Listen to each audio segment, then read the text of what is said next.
Good morning. आज हम लोग बात करेंगे डेंगू के बारे में। Actually dengue nothing but viral fever. हम ये भी कह सकते हैं डेंगू और वायरल फीवर दोनों एक दूसरे से सामान्य है। बस इतना ही अंतर है कि डेंगू में बहुत ज़्यादा प्लेटलेट गिर जाती है, बट वायरल फीवर रहता है तो एक लेवल तक जाके फिर अपने आप ऊपर जाने लगता है। डेंगू फीवर मादा एनोफिलीज मच्छर के काटने से होता है, जिसे एडिस मॉस्किटो भी कहते हैं। और ये जब काटता है उसके 36 या 74 आवर्स के बाद में मनुष्य को फीवर आता है, जड़ाई लग के बुखार आता है, मतलब ठंडा लग के बुखार आता है, फीवर विथ चिल्स बोलते हैं।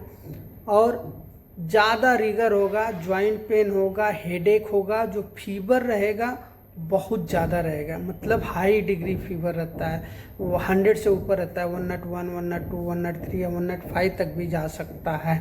और जब पेशेंट को 2 से 3 दिन हो जाता है तो फीवर नहीं उतर रहा है, वैसे ही पड़ा रह रहा है, डिहाइड्रेशन ज़्यादा हो रहा है, मतलब ज़्यादा टायर्ड लग रहा है, प्यास ज़्यादा लग रही है, पेशाब कम आ रहा है, तो इन कंडीशनों में पेशेंट को सीबीसी कराना चाहिए, कंप्लीट ब्लड काउंट, या फिर कंप्लीट हीमोग्राम कराना चाहिए।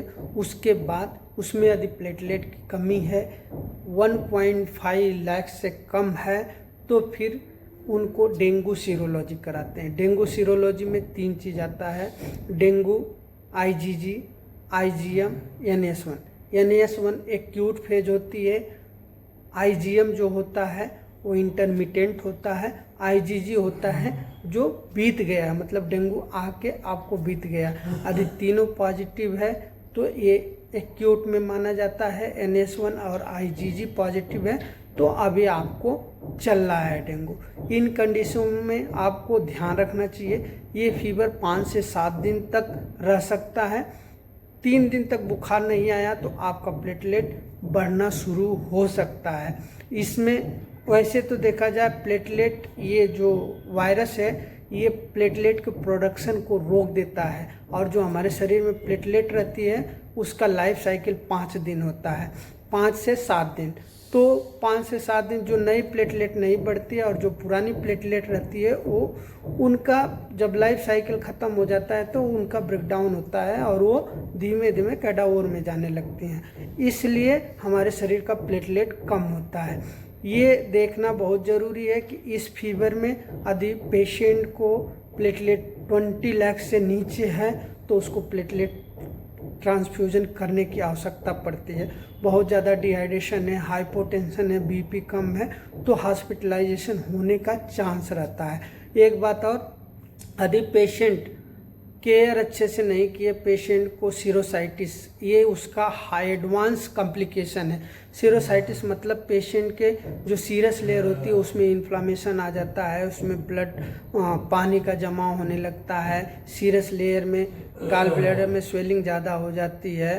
तो इन कंडीशनों में पेशेंट की थोड़ा स्थिति डाउन होने लगती है, इसलिए उस समय उनको हॉस्पिटलाइज हो के ट्रीटमेंट लेना बहुत ज़रूरी होता है। दोस्तों, ट्रीटमेंट में आप नॉर्मल एक एंटीपायरेटिक ड्रग ले सकते हैं और एक गैस्ट्रिक का टैबलेट ले सकते हैं। इसमें आपको हाइड्रेट करने की बहुत ज़रूरत है, आपको हाइड्रेशन मेंटेन करना पड़ता है। घर पे रह के ORS जूस पी सकते हैं, लेकिन यदि एडवांस स्थिति में गए तो आपको हॉस्पिटल में रह के IV फ्लूइड वगैरह लेना पड़ता है। इस फीवर में एंटीबायोटिक्स का बहुत बड़ा रोल नहीं है, और बहुत लोग स्टेरॉइड भी देते हैं, उसका भी कोई रोल नहीं देखने को मिलता है। ख़ास तौर से सिम्टोमेटिक ट्रीटमेंट करने से 5 से 7 दिन में अपने आप प्लेटलेट बढ़ जाता है और पेशेंट हेल्दी हो जाता है। पोस्ट वायरल कॉम्प्लिकेशन क्या होता है, फीवर ठीक हो जाता है, प्लेटलेट रिकवर हो जाता है, उसके बाद पेशेंट को बहुत ज़्यादा टायर्ड रहता है, जॉइंट पेन होने की संभावना रहता है, उसको पोस्ट वायरल अर्थाल्जिया बोलते हैं। इसके लिए भी आपको अच्छे से पानी पीते रहना चाहिए, और दर्द ज़्यादा है तो फिर एंटीपायरेटिक ही इनफ है इसके लिए। और खान पान का ध्यान देना चाहिए। खान पान में नॉर्मल भोजन, सात्विक आहार, जिसे सॉफ्ट भोजन हो, ज़्यादा मसाला आयल ना हो, डेली फ्रूट्स ले सकते हैं। ये सब लेंगे तो आपके शरीर में जो प्लेटलेट कम रहता है वो भी बढ़ जाता है और आप जल्दी रिकवर हो जाएंगे। फ्रूट्स में बोलें तो पपाया और कीवी फ्रूट्स का रिजल्ट अच्छा देखने को मिला है। इसको खाने से भी आदमी ठीक रहता है। यदि आप देहात में हैं तो आपको गोट मिल्क मिलता है, उसको यूज करेंगे, उसको सुबह शाम एक एक गिलास लेंगे, तब भी आपका प्लेटलेट बढ़ जाता है। आज के लिए इतना ही, मिलेंगे किसी और वीडियो पे, तब तक के लिए जय हिंद, जय भारत, नमस्कार।